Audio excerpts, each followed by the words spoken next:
Welcome back to another episode here on the Hard Hustle Podcast. Our next guest, she turned 8.5 years of quiet grit into a movement, transforming how an entire organization shows up for the homeless youth. So, Leslie, I appreciate you. What made you stay in a room when most people would have just walked away? Hey, great to be here and thanks for having me. I would say that it's truly the mission of Covenant House that has kept me in this work. I love this organization. I so believe in what we do and believe in the young people that we exist to serve. So it's really been nothing but an honor and a pleasure to be able to be on this journey and play my part in contributing to our mission. And the first time I spoke to you, Leslie, you mentioned how Covenant House felt like coming home. Was there a moment when you knew, yeah, this is it? Definitely. I knew that pretty early on in my tenure at Covenant House.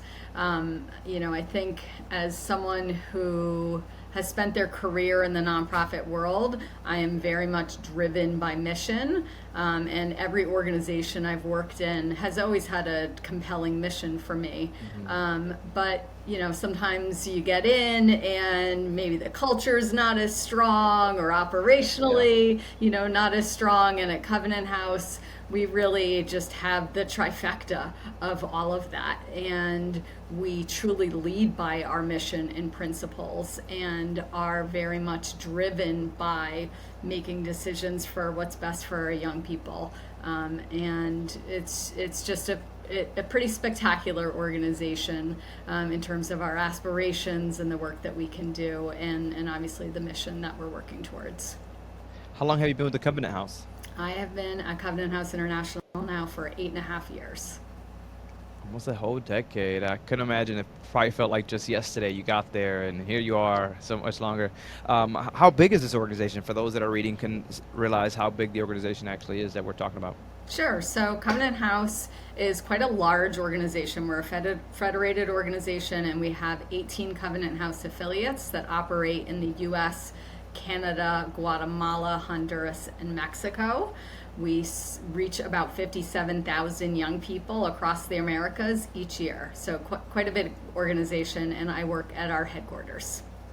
This is cool. Where's the headquarters located? We're in New York City.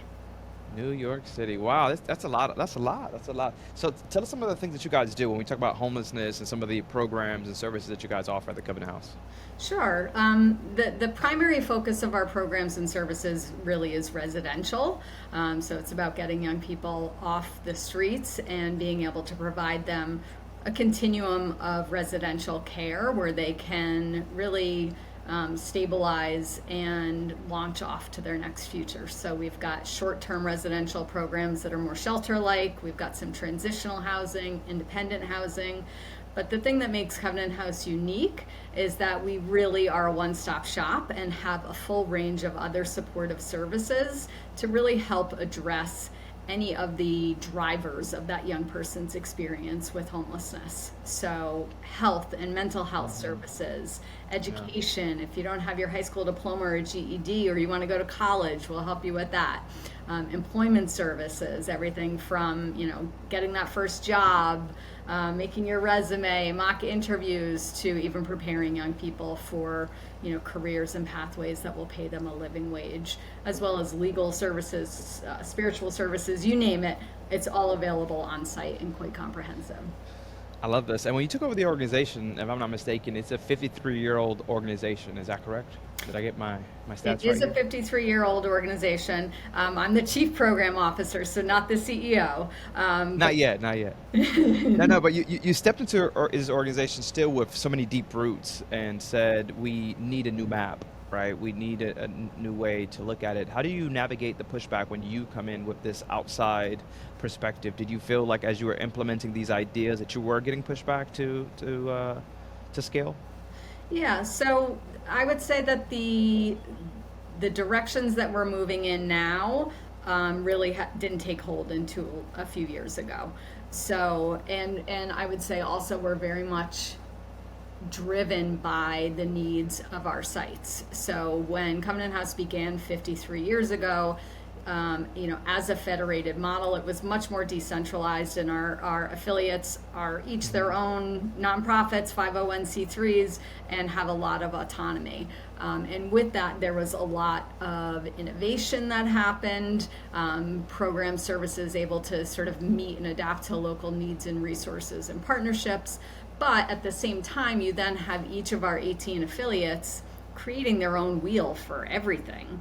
And you have some programs and services then that aren't quite as standardized. And what I would say is that we definitely over time had site leaders who needed more support from us and wanted that. And I think that really came to a head during COVID, when we were very much on the front lines of the pandemic. We never closed our doors, and took young people in during that time. And it was certainly a challenging time, I think, for our site leaders and site staff just to keep up with the work during that time. So I think it really opened the door for our headquarters developing our first program team and being able to provide more support and resources, so that each site didn't have to do trainings and program development and supported resources on their own. I'm telling you, nonprofits really had it hard during the pandemic, and to see so many that overcame, and how they overcame, and having to implement, and it's like you've never seen a nonprofit actually move faster than it has during that time, and how much they've innovated during that time. When we talk about what we're doing at the organization level, are you guys looking at to the next wave, which is technology in the AI space? Have you guys actually adapted something like that? We, I would say, are in an exploratory phase with AI at the moment. I think there's a lot of opportunity for us in terms of our program data. So all of our Covenant House affiliates use the same program data platform. Think of it almost like an electronic health record, and we use a system called efforts to outcomes. So all of the sites are on the same platform, collecting the same information at intake, at exit, and at different junctures along the way, so that we can really assess our impact and effectiveness. But when you think about the work, the staff who come to Covenant House and work on the front line, what gets them up in the morning and drives them there is not, entering information on the computer. It's really about doing that engaging, transformational work with our young people. And it's frankly hard to find time to get the data entry pieces in. So we are doing some exploratory work with some AI solutions that might be able to help with, better uploading of case notes, as well as then really being able to look through all of the data we collect for keywords and things like that, to really lift up key information about young people, risk factors for young people, things like that, to really improve their safety experience planning, all the case planning, all of that with us. So exploring, but not yet implementing, but very much want to be on the front lines of that and use it to make our work more efficient and effective. 100%. I'm loving that that's what it's there for, right? It's a tool. It's not coming to take our job, but it does just allow us to do things a little easier, allow us to do the things that we love more, and let AI technology do the things that we don't like that admin work, right? The putting the data together. If they could do that for us, that's always great. Data in general are really, I would say, just mission critical to our work, because when we're able to really use the data effectively, it tells us what's working, what's not working, what should we do more of, what should we stop doing, and really how do we very much try and use our data to learn from it in those ways, to tell us where do we perhaps need to do more training for staff, and different programs and interventions. So I feel like we've always been good users of the data, and now excited about this next chapter with AI. I spoke to a leader yesterday, and he was just mentioning, he's like, anytime he goes somewhere, he loves to get data, right? He said, because I realize that when you speak to our donors and you give them data, you let them know where that money's going, and that every dollar actually accumulates to almost $50, and saying all these things, I'm like, yeah, that is so true, because that's what people want to hear, right? That's the ROI. So hey, when you give, this is what's happening. You ask for your dollars to go here, and look what we were able to do. So it's like, yeah, data is very crucial, and making sure the data is organized. I walked into an organization that there was data all over the place.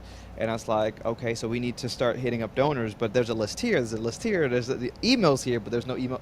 So yeah, data could be very, very crucial and got to be managed very well. And then if you do have it, as you mentioned, putting that into an AI that now has the brain of the organization, per se, to be able to actually have those conversations is pretty cool. I'm excited. I'm excited that you guys are actually kind of almost dipping your toes into it, per se. Yeah, we Right. are too. I want to go back. You keep saying affiliates, right? And is that like almost like like franchises, almost in a sense, if you were thinking to the for-profit world, or?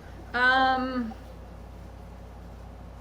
Trying to think of there are other federated systems probably in the for-profit world too, but I guess it's a similar concept. Oh, So okay. we've got like Covenant House Alaska, Covenant House California, et cetera, et cetera. They use the name, and then and now you guys are actually creating what the roadmap may look like, not completely, but in a sense to kind of help them train more efficiently. Is that correct? Yeah, absolutely. We work very That's closely in cool. partnership with our sites and our affiliates. They're the ones, doing the frontline work with young people. So that's the way that we can add value to them is Yeah. really by providing different trainings, resources, et cetera, to help them do their work better, help our young Yeah. people achieve the best outcomes they can. If the Heart and Hustle podcast has ever sparked any idea or made you think differently, do us a favor. Make sure to guys share this, post it on LinkedIn, or even text that nonprofit friend that you just have. Whatever works, this is what keeps the conversation going and allows us to just grow this community together. Seriously, we appreciate you. I think it's cool. How does someone get involved? Say someone wants to become an affiliate. What is even the steps to get there? Um, Or if we you don't know because that's not your role, then um, that's okay too. I would say at this point, we are definitely in a phase where we will be doing some expanding of our housing continuum and maybe opening up Covenant houses in new locations and really expanding. I mentioned before how, we've got shelter to transitional housing. We're now going to be expanding into affordable for youth housing. And I think that will be Okay. the place where we will be probably opening in some new locations and really doing that in partnership with other organizations. So there's not an exact process around that, but people should feel free to reach out to me if they're interested in learning more about that or becoming part Exciting. of Covenant House. And frankly, the work that we're doing with our program team as well. Right now, we're really focused on rolling out this adapted, updated, refreshed model of care to all of our sites. But in a few years, we'd love to be able to pivot and really support other organizations that are out there serving young people experiencing homelessness who might not be part of a larger organization like Covenant House International. So we'd be able to train other organizations in our approaches and make our systems and resources available to them too. It's not like you're having too much fun at work, Leslie, with all these things going on and creating new things. Sounds like you're having too much fun. I Never want to get dull into and lots of fun.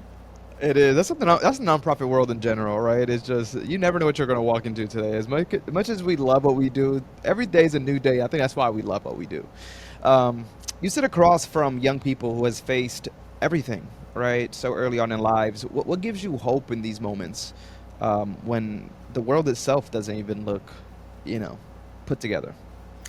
Oh, I feel so much hope for the work that we do and the young people that we serve. It's funny because a lot of people, outside of my work circle will be like, "Oh, that sounds very heavy. That must be so hard, or so sad." And quite to the contrary, it's so hopeful the work that we do. The young people that we serve are so inspiring, and they have hopes and dreams and talents just like any other young person that you know. They've just been served some bad luck in life, right? But there's the group that we're serving, this is the opportunity where we can make such a difference. When you think about, the young people we serve are in the US and Canada generally between the ages of 18 and 24. In Latin America, it's more 12 to 18. But developmentally, this is such a critical juncture in life, right? Their path is going to go this way, Yeah. or their path is going to go that way. And, we have an opportunity to help end each young person's experience with homelessness and not see them funnel into chronic adult homelessness. And if we're able to get them the supports, the services that they need, help them get onto a career pathway where they can, live independently and sustainably, so there's so much opportunity and hope there. So, Yeah. I at least And everything that you mentioned really leads to helping them with their mental health, seeing things, feeling a lot better about themselves, seeing things a lot better than what they've seen it, and that's what really reshapes individuals, as you mentioned, to go one way versus the other. Having leaders, mentors. It's always, when I think about nonprofits, truly we're just like mentors. Because what we do and how we pour in the conversation that we have, we're seeing another young individual, and we're like, some of us may have been in those shoes, so we're speaking from experience. Some of us may have heard these stories and seen some overcome them, so we're still speaking from experience. Some, like yourself, Leslie, kind of been in this space for so long. How are you guys feel that you're reshaping that truth into a strategy at Covenant House? Yeah, I think I'll talk specifically about the mental health piece because I think that's a really critical component. We recently launched a new strategic roadmap to end youth homelessness. It's a big, lofty goal, but we absolutely believe that we can accomplish that. And one of the areas of focus for us is going to be really doubling down in mental health for our young people. Because when you think about a young person experiencing homelessness, if they've got a significant mental health challenge, the odds of them really funneling into chronic adult homelessness are pretty strong, right? But if we're able to get them help and hope, there's a lot that can change in that trajectory. So more than half of the young people who we serve at Covenant House do have a mental health challenge. And it's not a surprise because that age range really is the age of onset for mental health conditions. 75% of all mental health conditions onset by age 24. So often people are having their first experience, and it could be part of their driver of their experience with homelessness. And we do a pretty terrible job in this country, though, of getting people help in a timely way. Most people go 10 years between the onset of their symptoms and actually getting treatment. And treatment can make all the difference, but in my experience as a social worker, so many young people have no idea that what they're experiencing is something called depression, for example, something that there is treatment and hope out there for. So by being able to intervene and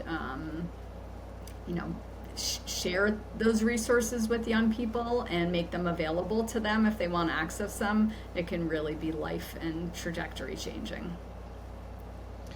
I think his name was Paul that I spoke to yesterday, and crazy story is that his father also was experiencing mental health, and he said it took 10 years for his father to get help.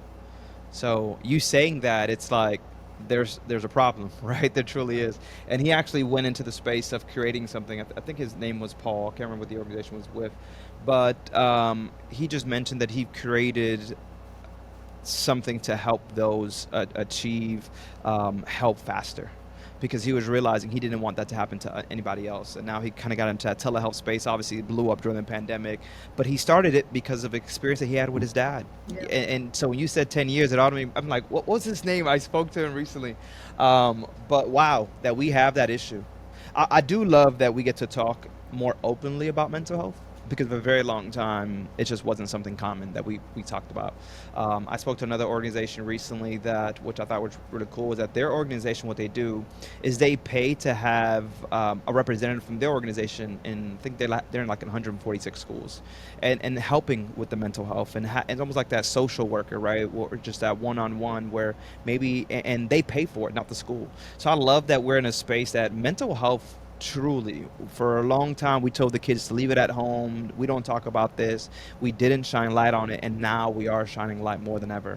And that pandemic, there was a lot of bad that happened, but I think just that part in itself was so good that we get to do that, and that we don't just sweep it under the rug anymore, because it does make our lives a little bit better when we get to talk about those type of things. And then when you talk about it, then you realize you're not alone with it as well. A lot of people just think in their minds that they're alone on some of these journeys, and in reality, they're not. That there's no resources that can help them, but in reality, here we go. Covenant House is actually, putting all their eggs in this basket and says, let's break the cycle. So I appreciate that. Another thing that I truly enjoy just watching you is every time that I ask you a question, there's just so much happiness about you. You light up about some of the things that you guys are doing. What does that mean to you to be in this space, to be a advocate for young children? It's just a privilege and it's a joy. And that almost brings me back now to one of the things that I love about Covenant House and makes us unique. We've got our mission, we've got principles that guide our work with young people, but we also have some values about how we want to lead as leaders and be a part of our organization. And one of them is joy. And how cool is that to be part of an organization that really lifts that up? And, any nonprofit work is hard and grueling. I always say that anyone who works in a nonprofit, you're doing the job of probably what would be 2 to 3 people in the corporate sector, right? And in the space that we're in Covenant House, sometimes it can be emotionally taxing and dark work too. But there's so much hope in it, there's so much joy in it, and you have to really be able to find that. And I feel really fortunate that at Covenant House we very much have that balance, and I have such an incredible group of colleagues as my partners in this work, both at our headquarters and at our sites, who truly bring me joy as well. That's so cool.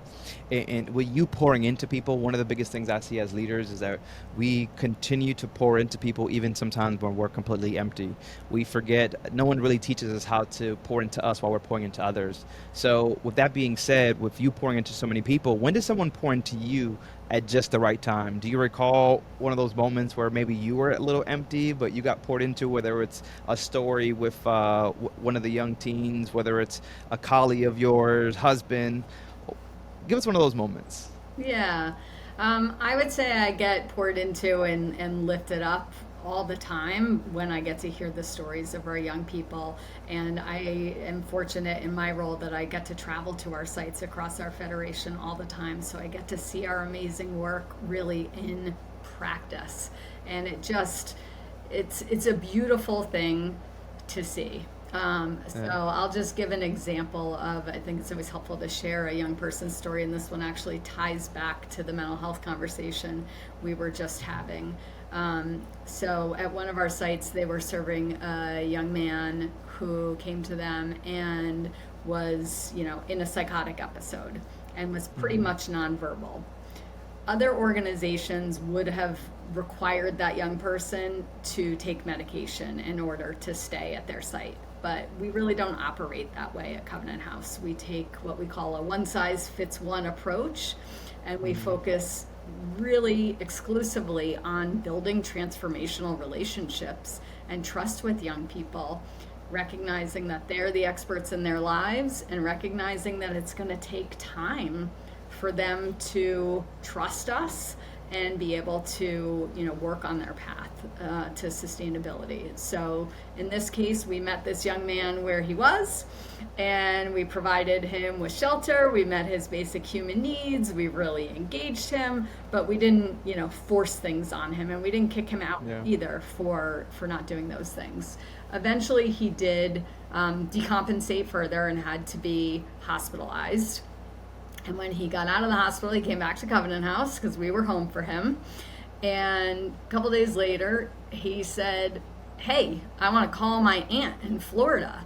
And the team there was like, "What are you talking about?" We had no idea that he had any family, any positive connections to work from. He really had not been very forthcoming before. And anyway, we got him a phone. He called the aunt. Turns out they'd been looking for him and really had just kind of lost him when he became, had a psychotic break and just kind of like went off the grid. And we were able to reunite this young man with his family, and and then at that point successfully engage him in mental health treatment that then was able to be sustained. And I think if we had really forced that at the outset, he would have left. Yeah, And who knows what absolutely. horrors would have happened to him on the street. But instead, we gave him time and we gave him the space and we made the relationships and it worked. And it just shows you, again, that bit of hope and the opportunity Yeah. to get people back on their path. And I don't think that enough people understand youth homelessness. What's one thing for those that are listening you wish they actually understood about youth homelessness? Oh, I think so many people, I think, are scared of people who are experiencing homelessness on the street. And they look away, or they assume they're on drugs, or they're dangerous. And, these young people could be your children. They could be your brother. They could be your cousin, your friend. Hmm. And really, they just have not had the opportunity. So many of them just haven't had that one sort of adult to believe in them, or just had some unfortunate circumstances where maybe parents, their one parent died or was sent to jail, and suddenly they had nowhere to go. Hmm. Or maybe they had to leave home, based on their sexual orientation or gender identity. But I think the most important thing to know is that they're just like everyone else, and they have hopes and dreams and aspirations and talents. And, it's our opportunity to really pour into them and help them see that future for themselves. Because once you've experienced homelessness, you're not thinking about tomorrow. You're thinking about, where am I going to sleep tonight? Where's my next meal coming from? They aren't really able to see a future for themselves. So being able to give them the space to start healing from their trauma, healing from, or settle from whatever they've experienced, they've just come from, there's so much they can give back to the world. That is true.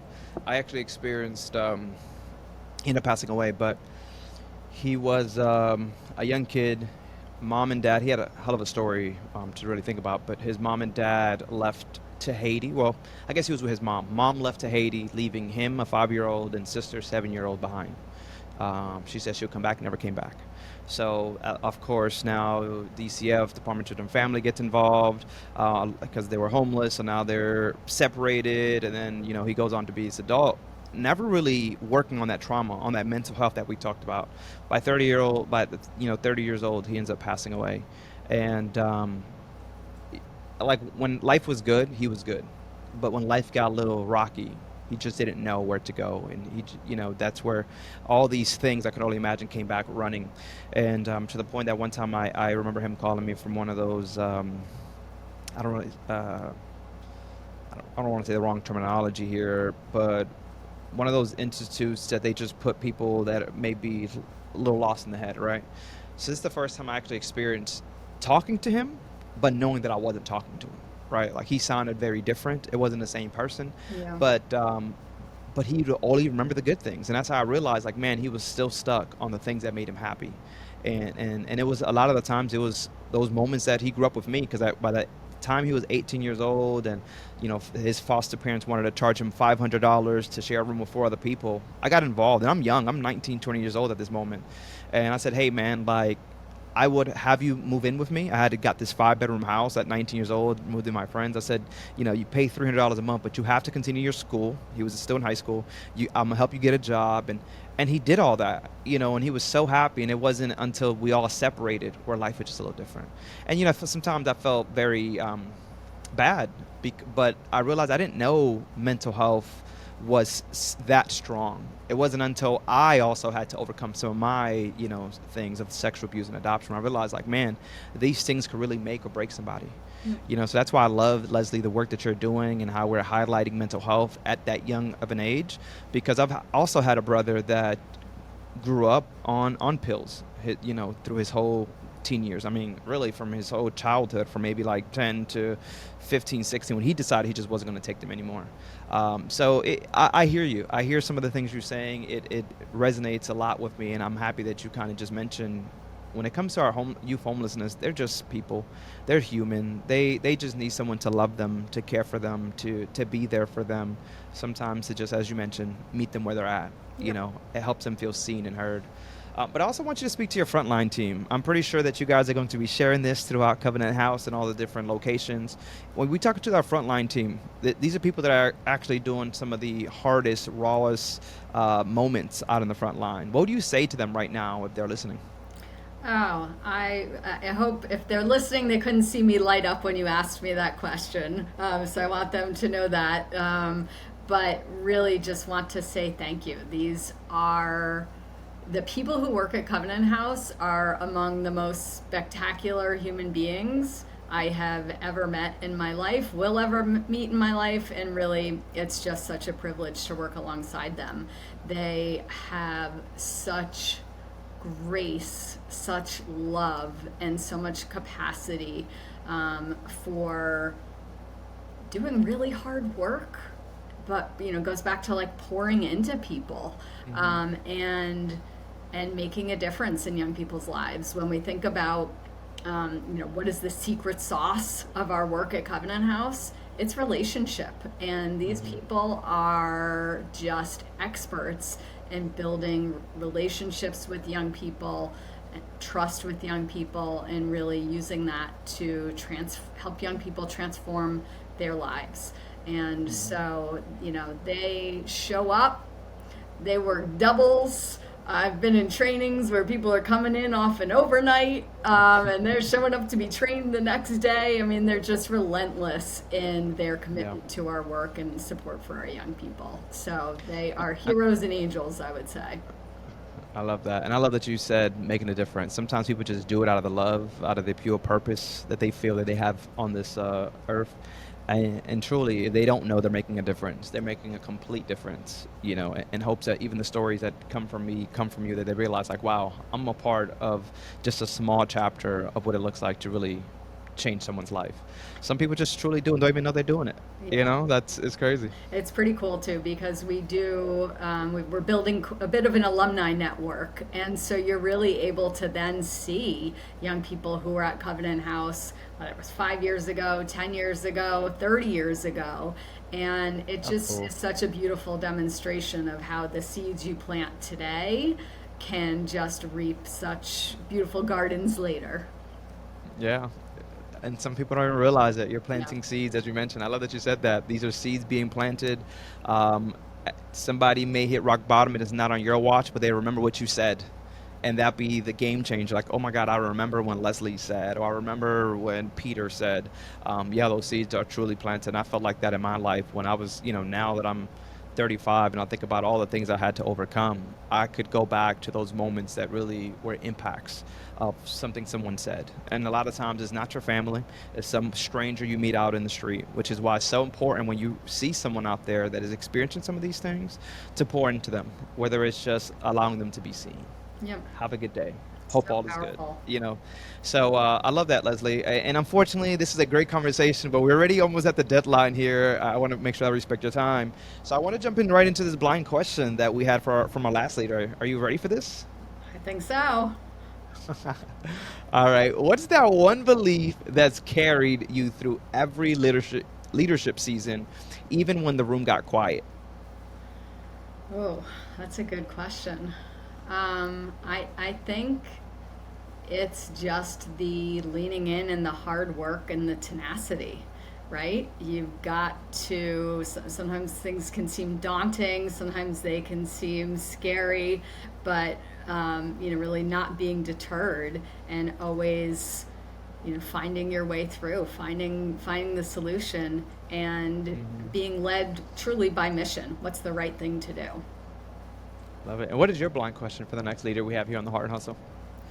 I would say, who are your role models or mentors, and what have you learned from them?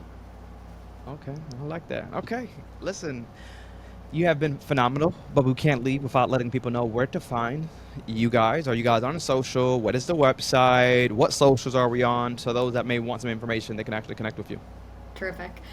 So if you don't know, the best place to start is at www.covenanthouse.org.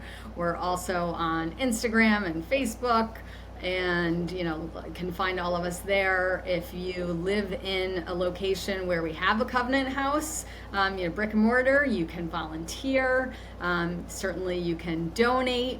And one of my favorite things to always suggest to people is that we have an annual sleep out fundraiser. And this is one night where you give up your bed in solidarity with young people experiencing homelessness, and you raise money and awareness for Covenant House. And it is the most impactful fundraiser, certainly an experience that I've ever participated in. So that's something that you can learn more about on our website too. How many people show up to these sleepovers? We have them across all of our locations, thousands and thousands of people.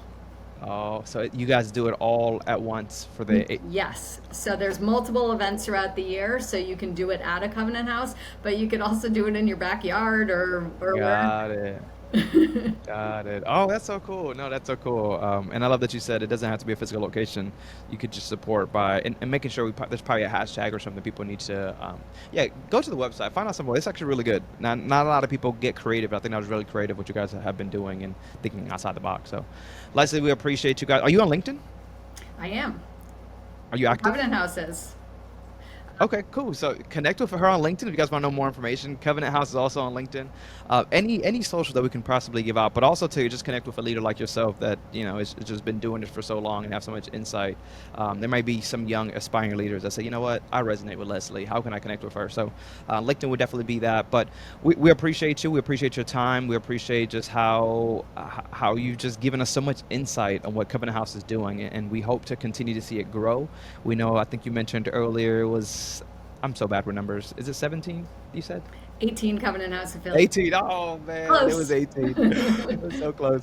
Now that you have 18, I can't wait till the next time you tell me it's 25 or that things are expanding. So I'm definitely going to connect with you on LinkedIn. But guys, if you guys haven't already, the way that we get the message out, the word, the resources, you have to share, like, comment, right? If you know someone that may be experiencing some of these things that we've talked about, that you actually tag them in the comments so they can hear great conversations.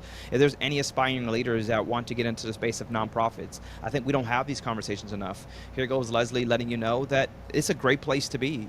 Come and spend 1 hour, spend 2 hours. There's not a minimum amount of time you can actually spend with a nonprofit. They're always looking for people that just wants to give back their time. It doesn't always have to be a monetary thing. As you mentioned, they have things such as sleeping outside for one day. It doesn't take much to be a part of a change.